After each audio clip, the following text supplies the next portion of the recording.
nós temos lido uma palavra, Paulo escrevendo à igreja de Roma. Aleluia. E Paulo, irmãos, estava ali com uma dificuldade muito grande. A igreja, os irmãos ali, precisaram de ser orientados por Paulo a respeito da consagração a Deus, da humildade e fidelidade aos seus dons. Aí Paulo precisou de ensinar a igreja ali, e o versículo 1, os irmãos observam, as irmãs, que Paulo diz assim: rogo-vos, pois irmãos, pela compaixão de Deus. Isso significa, irmãos, que o crente tem que ter uma paixão sincera em agradar a Deus. Aleluia, é verdade. Nós temos que cada dia mais nós se aproximarmos mais de Deus e temos aquele prazer, aquela alegria de servirmos ao Senhor. E foi isso que Paulo quis ensinar à igreja de Roma. Os irmãos precisavam ali ouvir aquela palavra sobre este assunto tão importante. E esse versículo, irmãos, ele se divide em pelo menos 3 partes, esse versículo. Primeiro, Paulo fala do amor. Rogo-vos, pois, irmãos, pela compaixão de Deus. A compaixão reflete o amor.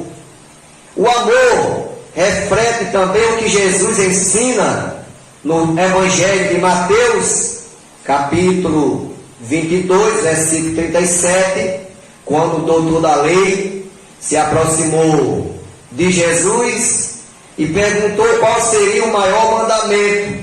E Jesus responde: amarás ao Senhor teu Deus de todo o teu coração, de toda a tua alma e de todo o teu entendimento. Aleluia. Então nós devemos amar a Deus de todo o nosso coração, É verdade. de toda a nossa alma, de todo o nosso entendimento.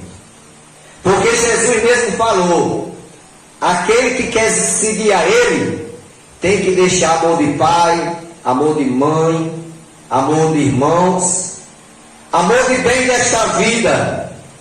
Porque naquela época alguém chegou para Jesus fazendo essa interrogação a ele, e aquele Jesus foi necessário dizer que teríamos que deixar o amor do pai, o amor do irmão, o amor da mãe, dos bens desta vida e seguir a ele. Então, primeiramente, Paulo, quando diz à igreja de Roma, aos irmãos de Roma: rogo-vos, pois, irmãos, pela compaixão de Deus, que apresenteis os vossos corpos em sacrifício vivo, Aleluia. santo e agradável a Deus, que é o vosso culto racional. E aqui ainda Paulo nos ensina, conforme Jesus ensinou lá em Mateus 6,33, buscai primeiro o reino de Deus e a sua justiça, e as demais coisas vos serão acrescentadas. Aleluia. Os irmãos lá da igreja de Roma estavam vindo para a casa de Deus e não estavam prestando um culto devocional, um culto racional, porque ao chegarmos na casa do Senhor, nós precisamos, irmãos, realmente se esquecermos de tudo lá fora e dedicarmos a Deus o culto racional. Aleluia. Ligarmos o nosso pensamento aos céus, glorificarmos a Deus. Bendito seja Deus. Porque quando a gente, como igreja, nós se desprendemos e glorificamos a Deus, mandamos glória para o céu, quando a nossa glória sobe, a de Deus desce. Oh, glória. Quando a gente glorifica a Deus, Deus responde com glória. Aleluia. Aí quando Deus responde com glória, aí o que é que acontece, irmãos? Acontece salvação, acontece batismo com o Espírito Santo, dons espirituais, cura divina. Porque isso acontece. Eu lembro, irmão, os irmãos que não me conhecem ainda, as irmãs, eu fui curado no ano de 1992, eu fui curado do coração. Eu fui transferido para a Messejana para colocar um marca-passo no meu coração. Só que Deus, irmãos, é maravilhoso. A bondade de Deus, irmão, é incalculável. Aleluia. O amor de Deus é incalculável. As misericórdias de Deus é de geração em geração. Ela não tem fim. E eu fui às pressas transferido do hospital Tarcísio Maia em Mossoró para o Hospital do Coração em Messejana, em Fortaleza. E cheguei lá, fiquei isolado em um quarto. Passei alguns dias ali, naquele quarto isolado. E o que é que acontece? Depois de alguns dias ali, o médico conversa comigo e diz assim: olha, você vai passar pela cirurgia, a cirurgia de coração, do marca-passo. Eu vou liberar você somente para você ver sua família. Você vai a Mossoró, veja a família, volte para eu colocar o marca-passo, porque você não pode mais viver sem esse aparelho, porque o seu coração não bate a quantidade certa. E você vai ficar sempre desmaiando. E eu sei, irmãos, que eu voltei, meu irmão foi me pegar, porque lá eu não conhecia ninguém.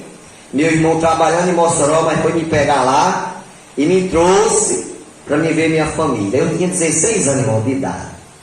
Foi há 32 anos atrás. E quando eu não estava em Mossoró, houve um trabalho na congregação da Boa Vista em Mossoró.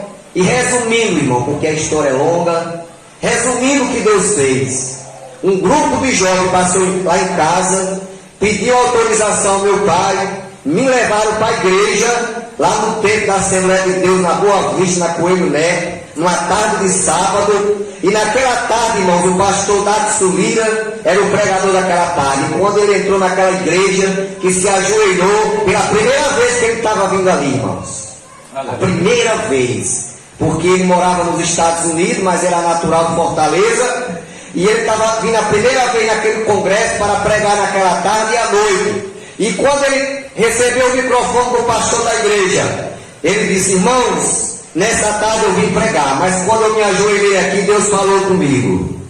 Deus falou nessa tarde comigo, que entrou uma pessoa aqui, que está com a cirurgia marcada do coração. Disse até o que era, irmão. Deus me revelou até qual era o problema: coração. Sabe por quê, irmão? Deus não é endereço, não. É verdade. Deus não é Deus de confusão. E ele disse: eu vou orar. E Deus falou comigo que vai curar nessa tarde. Irmãos, ele começou a orar e Jesus me curou. Aleluia. 92 para 2022, já faz o quê? 30 e tantos anos, né? Deus é maravilhoso. Por quê? Porque quando Jesus cura, está curado. Então, quando a gente se desprende a glorificar a Deus, e a igreja de Roma, os irmãos de Roma estavam com essa dificuldade, Paulo viu os irmãos desligados, aí foi necessário Deus usar Paulo, disse: olha, eu rogo pela compaixão de Deus, que apresenteis os vossos corpos em sacrifício vivo, santo e agradável a Deus, que é o vosso culto racional. Então nós temos que cultuar Deus com raciocínio, ligar nossa mente aos céus. Quando a gente tiver com dificuldade de assim acontecer, a gente diz: Senhor, liga o meu pensamento ao céu. Liga, Senhor, o teu trono da glória, o trono da graça. Aleluia. Então aqui nesse versículo Paulo fala do amor, da devoção que devemos ter a Deus, do louvor. O salmista diz no Salmo 100, versículo 2. 30 anos. Aleluia, 30 anos, né, irmão? Pronto, 30 anos, né? É verdade. O salmista diz no Salmo de número 150, versículo 6: todos quanto têm fôlego, louve ao Senhor. Então, irmão, nós temos o prazer e a alegria de louvarmos a Deus nesta noite, porque o nosso Deus é digno de honra, de glória e de louvor. E Paulo também ensina sobre o servir. O salmista diz no Salmo 100, versículo 2: servi ao Senhor com alegria e apresentai-vos a Ele com cântico. Então nós temos, irmão, nós somos um povo. Aleluia. Nós que estamos aqui nesta noite, somos um povo que temos prazer e alegria de servir a Deus. louvar ao nome do Senhor. O irmão aqui falou muito bem no início. Deus não está atrás de quantidade, irmão. Deus está atrás da qualidade. Aleluia! Louvado seja o nome do Senhor. Por isso mesmo que Jesus falou: aonde estiver 2 ou 3 eu estou. Oh, glória. Então Deus quer ver a qualidade, irmão. Não adianta aqui estar cheio de irmãos se a maioria não está cultuando a Deus, não está adorando a Deus, não. Aleluia! O que importa para Deus é aqueles que estão lhe adorando, lhe cultuando. É o que importa. Aí Paulo diz assim, Paulo fala sobre o sacrifício vivo, santo e agradável a Deus. Deus quer, irmãos, um sacrifício agradável. Na antiga aliança, os sumos sacerdotes, eles pegavam um animal de 1 ano, aí sacrificava no altar, derramava aquele sangue do animal para cobrir o pecado da humanidade simbolicamente. Aleluia! Aleluia! Ali era um tipo de adoração a Deus. E aquela fumaça que ele queimava aquele animal naquele altar de lenha, aquela fumaça subia às narinas de Deus. Hoje, irmãos, aleluia, quando a gente ora, as nossas orações, elas sobem à presença de Deus como um cheiro suave. Aleluia! E o nosso Deus está lá no céu, irmãos, contemplando a nós aqui na terra.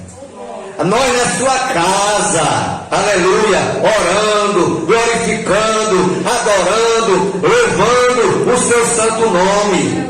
Então Paulo fala, irmãos, de sacrifício vivo do corpo. Glória a Deus! O mundo, irmãos, o mundo tem uma ilusão grande, e nós éramos iludidos também antigamente. Nós dizíamos assim: Deus só quer o coração. Mas realmente Deus quer o coração, mas um coração limpo. Um coração purificado. Só que Deus não quer só o coração. Ele quer corpo, quer alma e espírito. Purificado, santificado na sua presença. Por isso mesmo que Paulo escreve lá em Tessalonicenses, 1 Tessalonicenses, capítulo 5, versículo 23.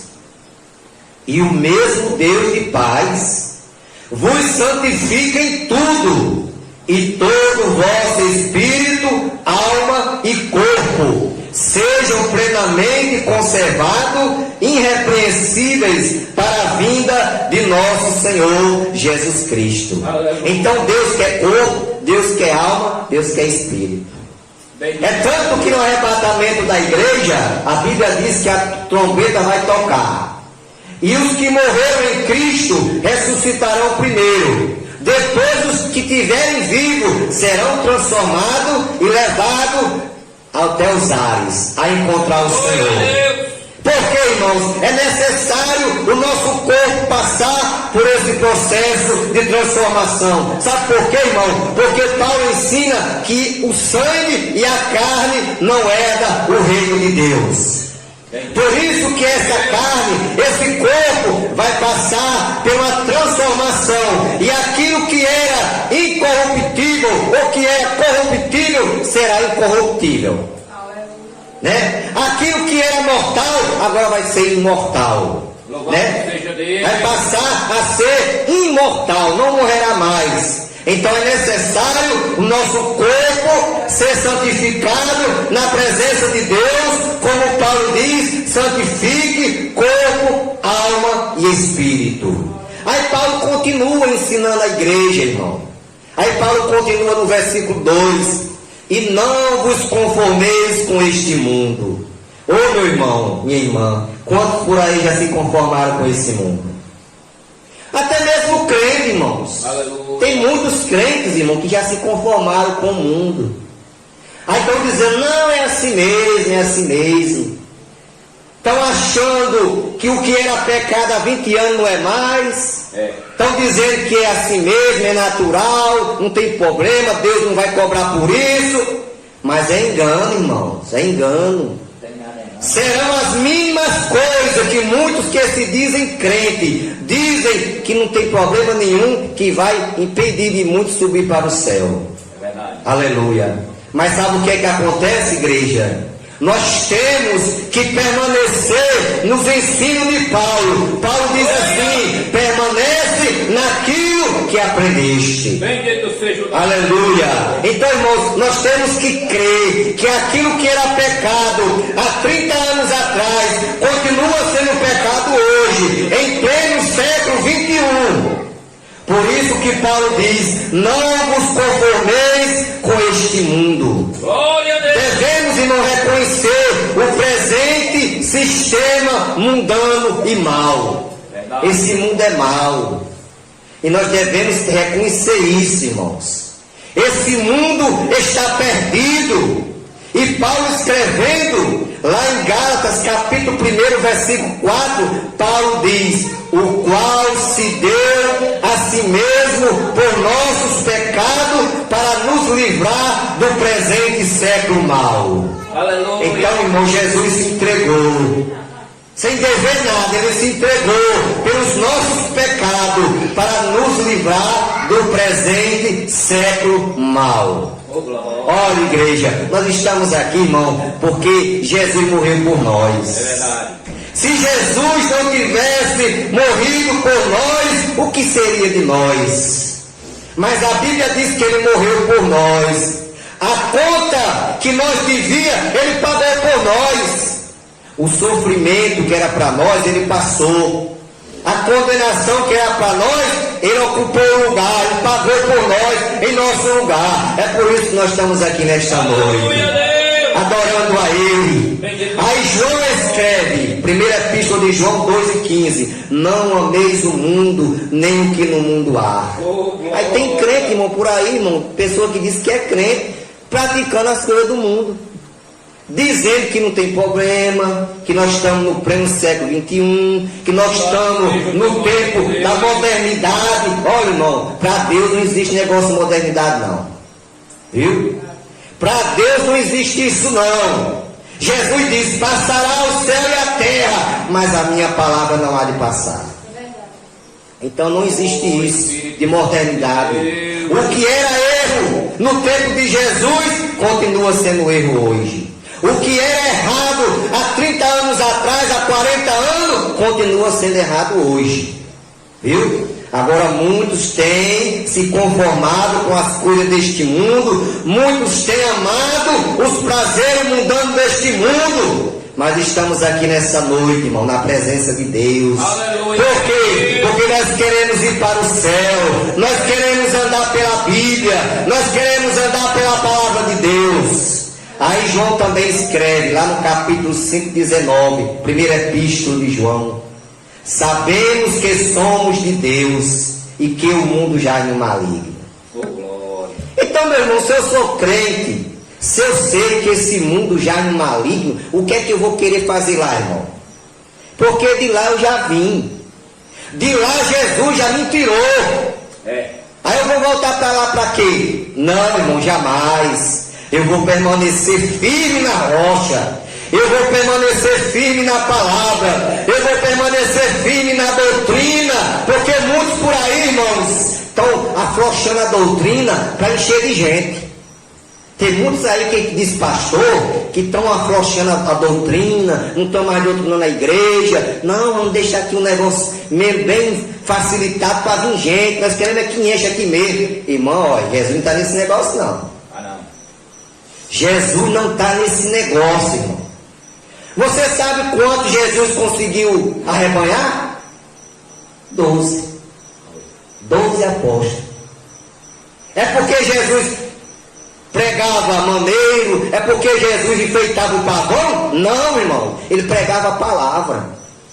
Certa vez Jesus estava doutrinando. Era uma doutrina tão pesada, irmão, que tinha mais de 70 pessoas na ocasião. Saíram de um a um. Ficou só os 12. Aí Jesus ainda disse assim: vocês também querem ir com eles? Aí Pedro disse assim: Senhor, para onde iremos nós? Se só o Senhor tem palavra de vida eterna. Aleluia. Então, meus irmãos, a questão é nós permanecermos naquilo que aprendemos, pela palavra de Deus.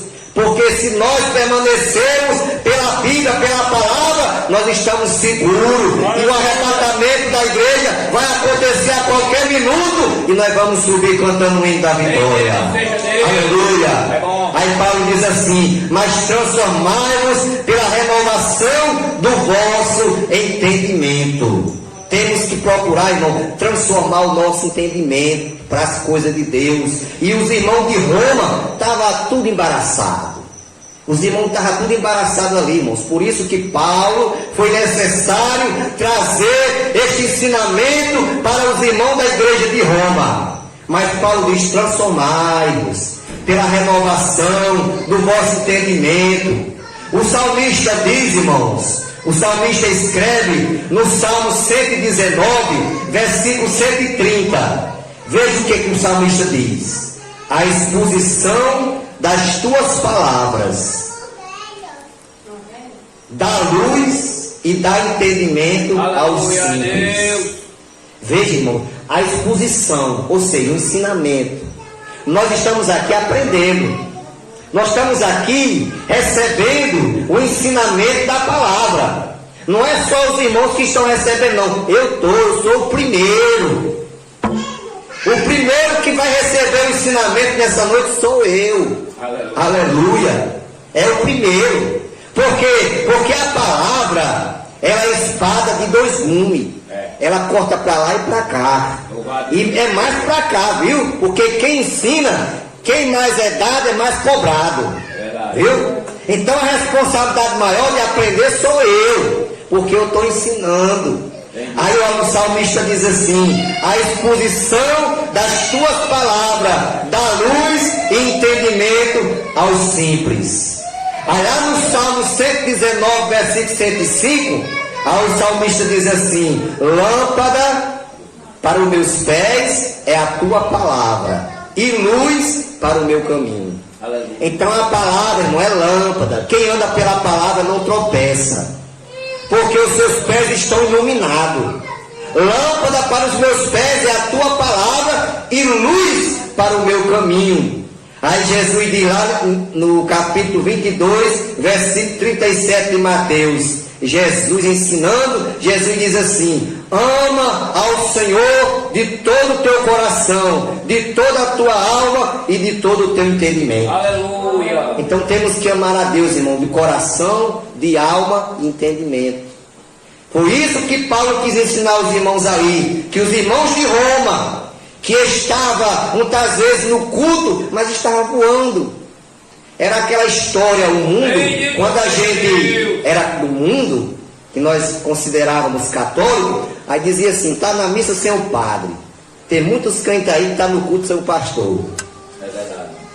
Tem muitos crentes, irmão, por aí, que estão voando tanto, que se terminar o culto e você chegar na calçada e perguntar a ele: irmão, qual foi o primeiro hino da harpa?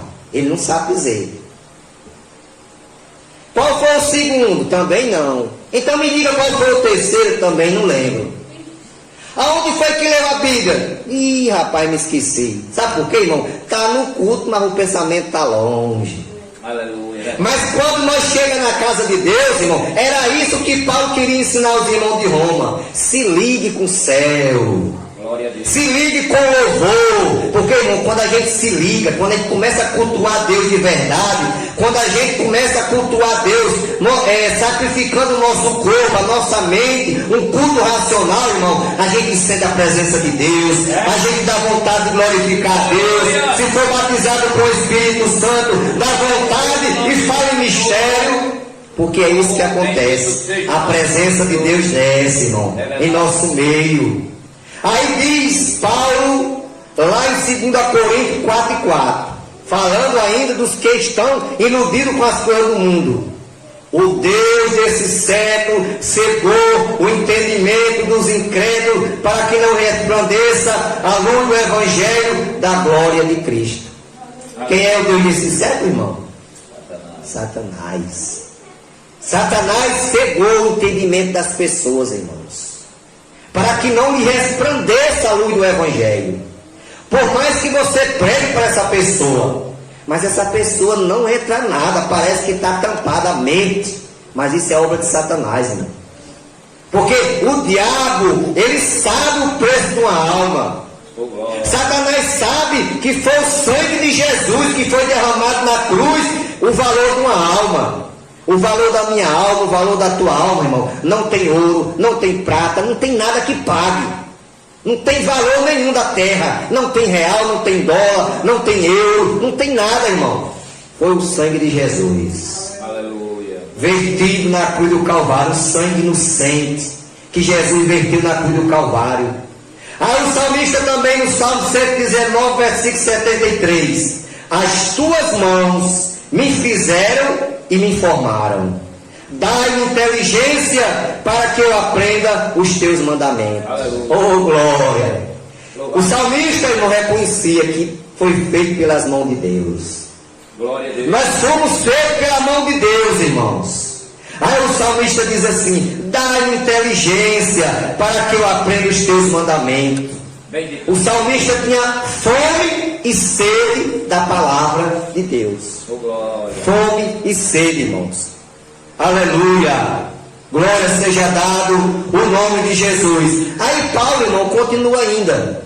No versículo 2. Ele diz: para que experimenteis qual seja a boa, agradável, perfeita vontade de Deus.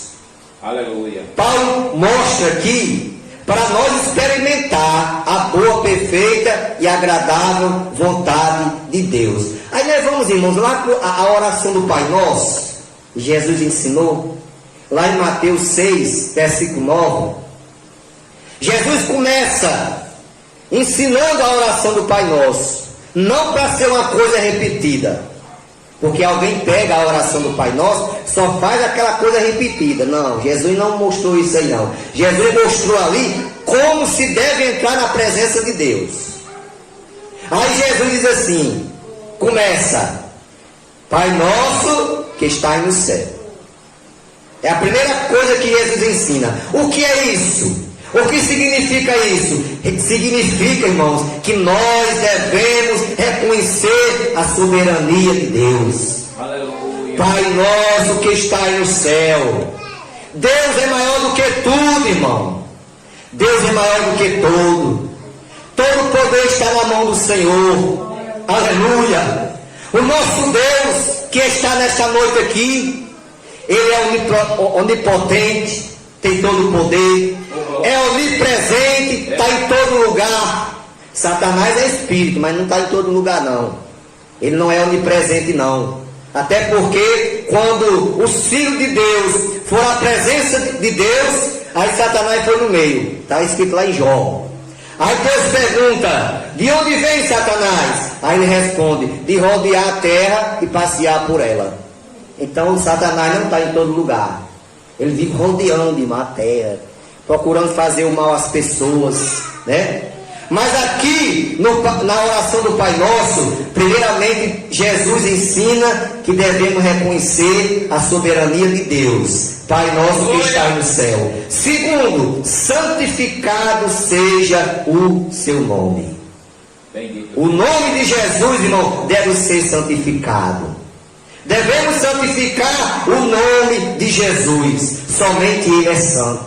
É. Somente Jesus é santo. Aleluia. Muitos por aí acreditam em muita coisa, e muitos santos por aí que dizem ser, mas somente existe um que é santo, que é Jesus. É. E nós, a igreja, devemos nos santificar, procurar imitar Jesus, porque Paulo diz assim: sede os meus imitadores, como eu sou de Cristo. Aí alguém pergunta: mas pastor, é muito difícil ser santo? Ser santo? Porque, irmão, alguém tem uma visão aí fora que ser santo é deixar de comer, é deixar de beber, é deixar de conversar com as pessoas, ficar parado num canto como uma estátua. Não, irmão. Ser santo, pela Bíblia, é nós se separar do que é errado. Quando a gente somos crentes, que procuramos se afastar do mal e se aproximar de Deus, nós estamos nos santificando. Por isso que Paulo diz: sede os meus imitadores, como eu sou de Cristo. Em terceiro lugar, venha o teu reino. Jesus ora a oração do Pai Nosso. Ele mostra que o reino de Deus esteja em nossas vidas. Glória a Deus. Nós precisamos cada dia, irmão, pedir que o reino de Deus esteja em nossas vidas. Porque quando o reino de Deus, quando Deus reina em nossa vida, nós cada dia procuramos fazer mais a sua vontade. Nós procuramos andar pela sua palavra. Aí, quarto lugar, seja feita a tua vontade. Aleluia. Irmãos, a vontade de Deus, ela deve estar acima de tudo. A vontade de Deus, ela deve estar acima de toda vontade. Viu? Primeiro Deus, irmão, em tudo. Tudo que a gente for fazer. Até uma viagem. A gente nunca devemos dizer assim, amanhã eu vou viajar. Não. Se Deus quiser. É isso que Tiago ensina, né? Se Deus quiser, amanhã eu vou a tal lugar. É verdade. Porque ele não sabe nem se vai sair aqui vivo, irmão. Porque ninguém sabe a hora do arrebatamento e nem a hora que a gente vai partir através da morte. Como é que eu vou afirmar que amanhã eu vou viajar, irmão? É se Deus quiser. Agora, se Ele quiser, eu vou. Glória, glória, glória a Deus. Por isso que a vontade de Deus, irmão, deve estar acima de tudo. Primeiro Deus. É por isso, irmão, que o crente, quando se levanta a hora, quando vai tomar o café, agradece. Quando almoça, agradece. Quando janta, agradece. Quando vai dormir, ora. Obrigado. Agradecendo a Deus pelo dia, para Deus dar uma noite de paz, um sono de paz. Porque em primeiro lugar está Deus, irmão. Aleluia. Tem muita gente aí colocando outras pessoas em primeiro lugar, outras coisas em primeiro lugar. Tem muitos aí colocando o dinheiro em primeiro lugar, acima de Deus. Mas a Bíblia diz, irmão, que o amor ao dinheiro, é a raiz de toda a espécie de mal. Se não houver essas guerras aí, isso aí é amor ao dinheiro, irmão. Está aí com mais de mês, ou quase 2 meses, a Rússia e a Ucrânia se matando. Os inocentes morrendo sem dever nada. Só por causa de dinheiro, irmão. Porque eles querem tomar o território da Ucrânia novamente para a Rússia. Porque antigamente a Ucrânia pertencia ao território da Rússia. E agora o presidente da Rússia quer novamente de volta. Aí está matando uma multidão de gente, irmão. Amor ao dinheiro. Não é o dinheiro é bênção. Porque tem gente que às vezes não lê o versículo direito. Eu já vi muitos irmãos dizer assim, rapaz, o dinheiro é a raiz de todo mal. Não é o dinheiro não. O dinheiro é bênção. Deus dá o dinheiro para o nosso sustento. Agora o amor ao dinheiro é a raiz de todo mal. Se eu amar o dinheiro, para ele, o dinheiro para mim está se tornando uma maldição para a minha vida. Então Jesus diz assim, seja feita a tua vontade. Aí diz, o pão nosso de cada dia dá-nos hoje. Quando Jesus fala o pão nosso cada dia dá-nos hoje, Ele está mostrando que nós dependemos dele para tudo, até para a comida, o alimento. Porque é Deus quem providencia o pão de cada dia. Aí tem pessoas aí incrédulas que dizem, que conversa é essa? Se eu não trabalhasse, Deus ia me dar de comer, não sabendo ele que Deus deu a saúde para ele trabalhar. Que se Deus não tivesse dado a saúde, como é que ele ia trabalhar? Irmãos, tudo é Deus, irmão. Tudo é Deus que faz, é Deus que faz todas as coisas. Aí Jesus continua, perdoa assim como nós perdoamos. Aí Deus fala do perdão, irmão. Assim como Deus me perdoou, eu devo perdoar também. Perdoar o meu irmão, perdoar a falha de alguém, né? Por quê? Porque se eu não perdoar, não serei perdoado. Jesus ensina que se eu não perdoar o meu irmão, o meu próximo, eu não serei perdoado. É isso que Jesus ensina. Para minhas orações ser recebidas no céu, eu tenho que perdoar, eu tenho que liberar perdão, porque é assim que a palavra de Deus nos ensina. E em 7º lugar, não nos induzas à tentação, mas livra-nos do mal. Então Jesus aqui manda, nos ensina e pede a Deus que não nos induza à tentação, mas livra-nos do mal. Somente Deus pode nos guardar de todo mal. Só Deus. Salmo 121, versículo 8. O salmista diz assim, olha, no Salmo 121, versículo 8. Que Deus é quem nos guarda. Por isso que o salmista diz, se o Senhor não guardar, em vão vigia a sentinela. O camarada pode pagar vigilante particular, pode colocar cerca elétrica, pode fazer de tudo. Mas se o Senhor não guardar, não vale de nada. É Deus quem guarda. Aí aqui o Salmo 121, versículo 8, diz assim: o Senhor guardará a tua entrada e a tua saída, desde agora e para sempre. Então, meus irmãos, minhas irmãs, Deus foi quem nos guardou para chegarmos aqui. Imagine os livramentos que Deus já nos deu durante o dia, irmão. É porque a gente não consegue ver. Mas se Deus permitisse a gente ver, irmão, os livramentos que Ele nos concede durante o dia, é grande, irmãos. É grandioso. Mas Ele nos concede, porque Ele é quem nos guarda. E para finalizar, nós temos livros.